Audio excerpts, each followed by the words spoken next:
Statement from the Department of Homeland Security spokeswoman Tricia McLaughlin.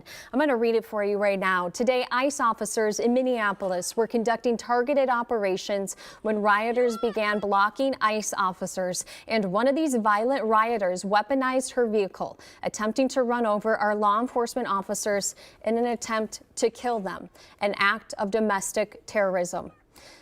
They go on to say an ICE officer, fearing for his life, the lives of his fellow law enforcement, and the safety of the public, fired defensive shots. He used his training and saved his own life and that of his fellow officers. The alleged perpetrator was hit and is deceased. Thankfully, the ICE officers who were hurt are expected to make full recovery. Tricia McLaughlin, the spokesperson from DHS, goes on to say this is the direct consequence of constant attacks and demonization of our officers by sanctuary politicians who fuel and encourage rampant assaults on our law enforcement, who are facing, again, these statistics that we are working on confirming, 1,300% increase in assaults against them and an 8,000% increase in death threats.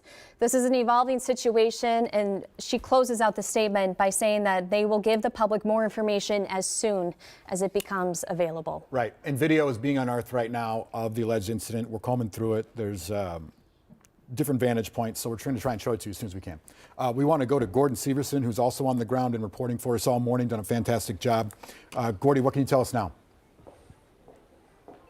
Yeah, we had to move over to this spot of this part of the street because where we were closer to where this incident happened, where the cars were, the three cars, the SUV with the bullet hole in it. A police officer came up to us and said that they're going to be adding more resources over there for the investigation. They're going to be blocking off more of the sidewalk and more of the street. So they asked us to kind of move over here to this side of the street. And you might be able to see there's some more officers kind of gathering over here in the middle of the street here to try to create a perimeter. So it appears that they're providing more resources into the investigation itself that is happening down the street. That's why they moved us here. But we're also seeing, a few more officers from Minneapolis police coming here with helmets to try to provide more security to this scene here where they're gathering, where a lot of people are gathering. Thank you, Gordy. Appreciate it. And from what we understand, Gordy, the press conference is not there, correct? It's down at City Hall. Is that right? Yes. Yep, okay. It's happening in downtown, and that's what police were informing us and city leaders. We actually saw all the city council members that were here have cleared out, so I assume most of them are going to be at that press conference in just a few minutes is kind of what they've been telling us. Okay.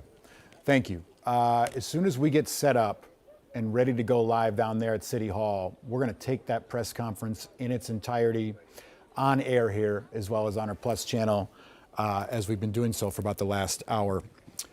Gordon